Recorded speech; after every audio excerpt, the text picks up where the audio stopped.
বিসমিল্লাহির রহমানির রহিম। আসসালামু আলাইকুম। আজকে আমি আপনাদের সাথে শেয়ার করব তুরস্কের খুবই জনপ্রিয় ব্রেড। এই ব্রেডটা এত বেশি নরম আর এত বেশি তুলতুলে আর খেতেও অনেক বেশি মজার। আর সামনে যেহেতু কুরবানি ঈদে নেহারি, গরুর গোশত, বিফ চাপ, কাবাব, চিকেন চাপ, কোফতা যে কোনোর সাথেই এই ব্রেডটা খেতে অসাধারণ লাগে। আর আমার রেসিপিগুলো যদি আপনাদের কাছে ভালো লেগে থাকে তাহলে লাইক, কমেন্ট, পরিবার ও বন্ধুদের সাথে শেয়ার করতে ভুলবেন না। তো চলুন দেখে নেওয়া যাক কিভাবে তৈরি করতে হয়। রুটিটা তৈরি করার জন্য প্রথমে একটা বাটির মধ্যে দিয়ে দিব 1 কাপ কুসুম গরম দুধ, আর দিয়ে দিব 2 চা চামচ চিনি, আর দিয়ে দিব হাফ টেবিল চামচ ইস্ট দিয়ে দেওয়ার পর এবার খুব ভালো করে মিশিয়ে নিব। মিশিয়ে নেওয়া হয়ে গেলে এবার এর মধ্যে দিয়ে দিব হাফ চা চামচ লবণ, আর দিয়ে দিব স্বাভাবিক তাপমাত্রায় রাখা একটা ডিম। ডিমটা ফ্রিজে থাকলে অবশ্যই 1 ঘন্টা আগে ফ্রিজ থেকে বের করে নেবেন। এবার এর মধ্যে দিয়ে দিব 2 টেবিল চামচ রান্না করা সয়াবিন তেল। তেলটা দিয়ে দেওয়ার পর আবারও খুব ভালো করে সব কিছুকে মিশিয়ে নিব। আর মিশিয়ে নেওয়া হয়ে গেলে এবার এর মধ্যে দিয়ে দিব 2 কাপ আরও 1/4 কাপ ময়দা। ময়দাটা আমি একবারে না দিয়ে অল্প অল্প করে 3 বারে দিয়ে দিব, আর খুব ভালো করে মিশিয়ে নিব। আর মিশিয়ে নেওয়া হয়ে গেলে চামচটা সরিয়ে হাত দিয়ে খুব ভালো করে 6 থেকে 7 মিনিট মধ্যে একটা ডো তৈরি করে নিব। আর ডোটা তৈরি করা হয়ে গেলে উপরে সামান্য পরিমাণের তেল দিয়ে ঢাকনা দিয়ে ঢেকে রাখবো আধা ঘন্টার মতো। ফিরে আসলাম আধা ঘন্টা পর আমি ঢাকনাটা খুলে নিব।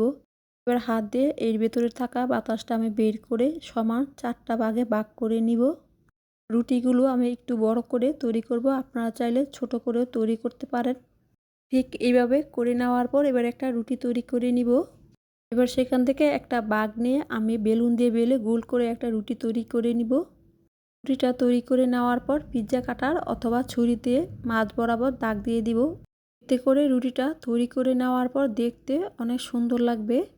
এবার একটা ব্রাশ দিয়ে রুটিটার উপরে আমি সামান্য পরিমাণে দুধ ব্রাশ করে দিব। দুধের পরিবর্তে আপনারা ডিমও ব্রাশ করে দিতে পারবেন। চাইলে আপনারা গরুর দুধের পরিবর্তে গুঁড়া দুধে পানি মিশিয়েও এই কাজটা করতে পারেন।